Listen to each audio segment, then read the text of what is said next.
Ladies and gentlemen, this is a 2015 BMW X5 XDrive, and today I'm going to show you how this BMW has fared over the course of 6 years.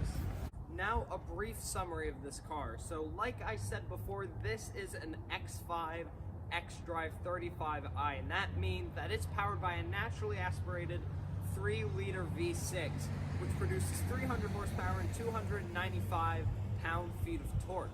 So this particular X5 is equipped with the beautiful sparkling brown paint color as an extremely well-optioned car, as we'll show you in a little bit. And so without further ado, here is your tour of the 2015 BMW X5 XDrive35i. Man, is that a handful. As you can see, as for the styling of the X5, the general car, it's very standard of what BMWs of 2015 had to offer. It has very regular boxy lines all throughout the car. There's really nothing all that special. It's still in the era where the kidney grills weren't huge. Now onto the rear of the BMW X5, where the first thing we're going to talk about is the exhaust note.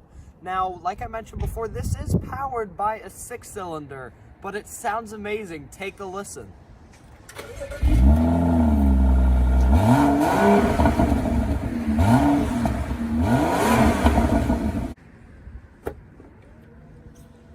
Now on to the trunk portion of the BMW, where we need to talk about, well, the loading space. As you can see right here, there's a significant amount of space before you can actually get to the cargo room.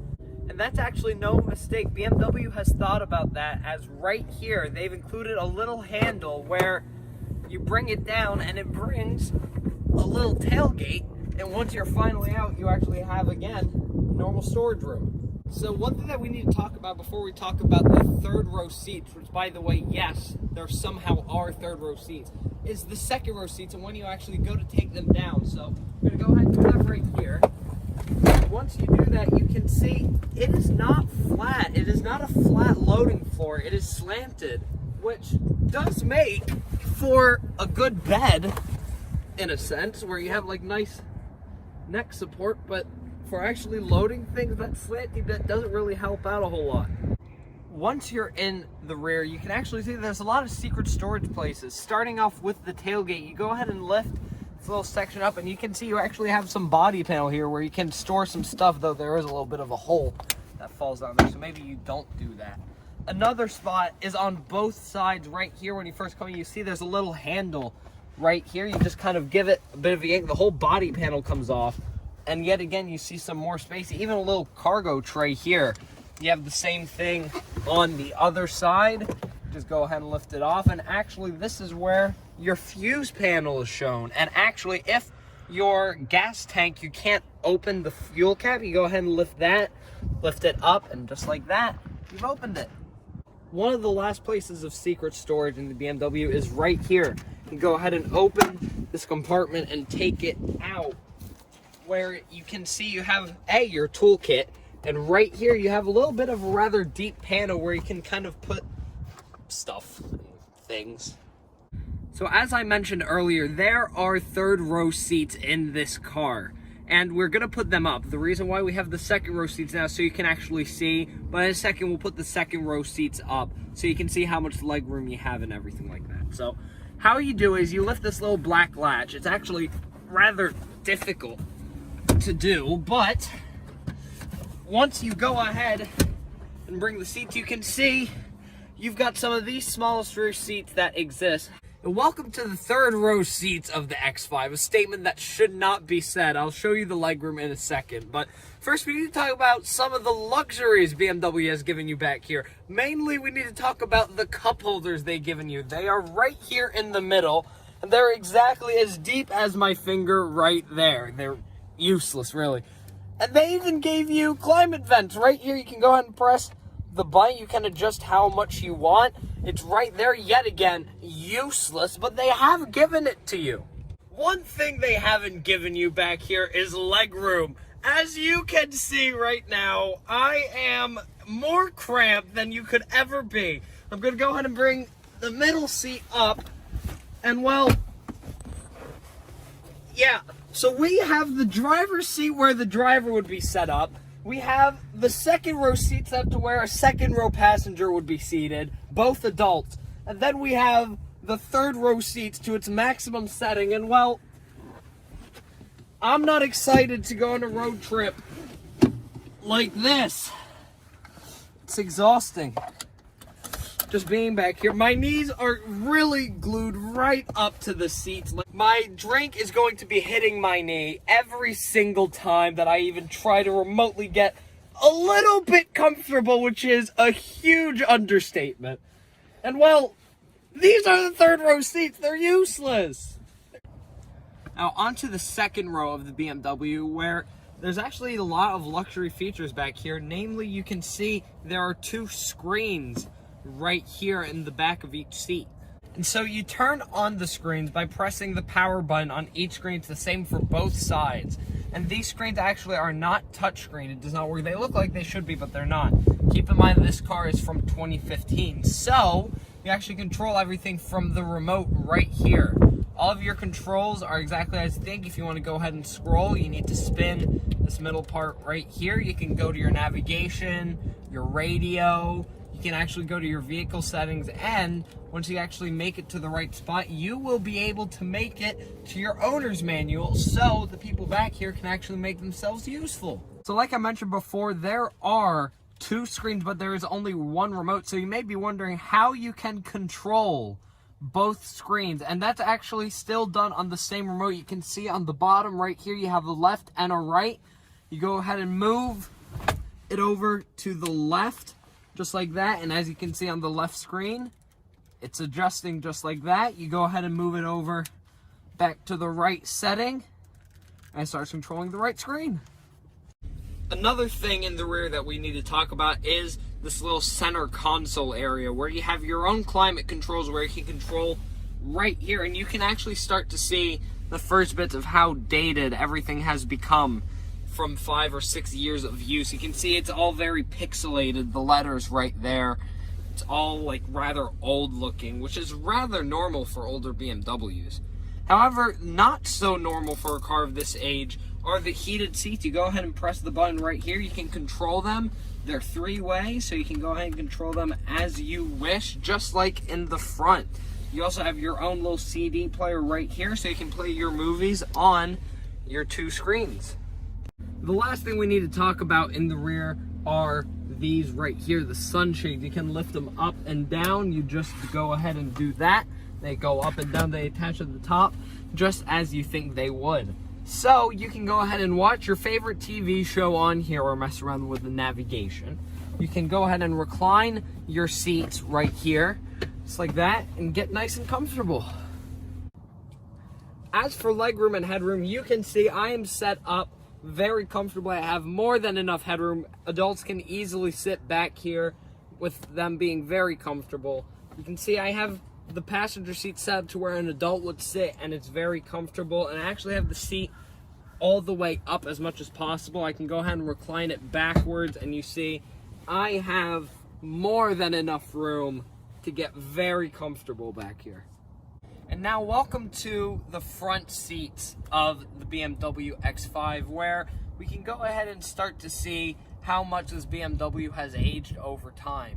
So we first need to take a look at some of the materials inside of the X5, where we can see there's some wood trim and piano black trim all around, but you can really see how cheap this interior really is. You can see there's plastic all right here. This is all piano black plastic with some very cheap plastic buttons all throughout. You have this little tray, which is incredibly cheap to use. It barely feels anywhere near luxurious. And the whole center console really is just completely made out of plastic. Okay, so now I'm going to talk about some of the things that I love about the interior of this car. Despite it being cheap, BMW developed a center console to where passengers can still have their arm on the armrest here, while the driver can still open it right here. So your passenger can still have their armrest like that, while still being able to access the inside just like that. The same goes for right here. You go ahead and open like that. The driver can go ahead and access the inside just like so. Another thing that I both like and dislike about this car is the tray. If you've watched the channel, you will know that I love cars that have trays in them. I think they're the coolest thing. My grandparents got a Honda Pilot because they had the little tray, and it's the coolest thing for me. And this car has it, but it's a little bit on the cheap side. You go ahead and pull it back, and it really takes a bit of effort to do it. It's really not smooth. At least you have it, sure, but it's a bit on the cheaper side. So one thing that I like about the inside of the BMW is right here, you see you have these buttons that look like presets. And in a sense, they kind of are. You go ahead and gloss your finger over them, and you see on the screen, it shows you what each button you do. And you'll see these last three haven't even been assigned yet, which means you can make them do various functions in the infotainment system right here. Also, another thing that I like about the center controls here are the heated seats. You go ahead and press them, and it's the same thing as in the rear. You go ahead and press them. You have 3 settings just like that. And this car is in fact so old that it is still a car that has a CD button right here. You can go ahead and play CDs. Imagine listening to CDs in 2021. But that's how old this car is. BMWs are not sold with CDs anymore. Now onto the infotainment portion of the video, where you go ahead and try to tap your buttons, and you notice that it does not work, and that's because this is not a touchscreen. It looks like it should be a touchscreen. It looks really good for something from 2015. Mazda's infotainment systems today are much worse than this now, and it really does look like it would be touchscreen, but nothing works at all. And that's because this dial right here is what controls everything. And my favorite thing about this dial is when you move it to the side, it actually moves to the side on the screen. You see when I go down, it moves down right here on this little circle thing. You can see everything that you do on the dial, it replicates it on the screen. And welcome to the gauge cluster of the BMW X5, where it's actually rather bizarre because this does not look like it's electronically controlled, yet you go ahead and press a little button and you can see the majority of it is actually all one giant screen. All of this right here, all the way up, is an actual screen. The dials here are real, but all the lights right here, those actually all light up. They're not actually physical numbers, they all light up. So really, you can kind of call this a digital gauge cluster. And another cool feature about the X5 is that it comes with a heads-up display. You can see it shows your miles per hour and the speed limit. And when you have a navigation destination set, it'll also show that up there as well. One thing that you might be wondering, what is that? Is this right here, this little halo surrounding the car. So you go ahead and press the button and it brings up all your safety controls over on the screen. The thought behind that is you're being saved right now by an angel. You've got a halo around your car. If you want to turn everything off, you just go ahead and hold it for a little bit, and eventually it turns off, and that shows that you're no longer protected by everything. You no longer have that halo around you. You want to go ahead and turn everything back on, just go ahead and click it. It all turns back on like that. Okay, so this car is equipped with a giant sunroof, and this is how long it takes to get it completely opened all the way. So first you need to open the shade, which takes a rather long time.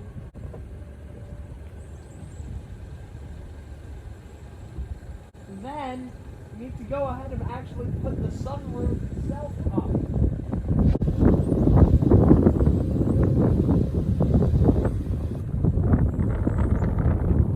You actually need to press the button a second time. Once you do, you've got a fair amount of space back here. And right here you see there's the SOS button, which you wouldn't think there's a whole lot to talk about, but when you go ahead and press it, it actually brings the latch down and it brings a red button right here. And this is the button you actually press if you really want to call SOS. If not, they give you a little opportunity to think about it, to be like, do you really want to call that? It's like starting a jet fighter or something like that. So ladies and gentlemen, that was your tour of the 2015 BMW X5 XDrive35i.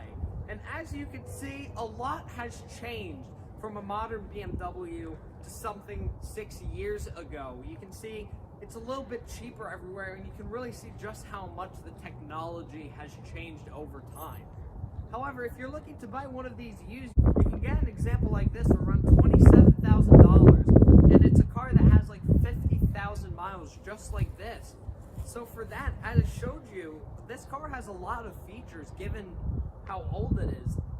Might this be one of the best bargains that you can get on the road now? Thank you for watching, everybody. That was Alex Automotive.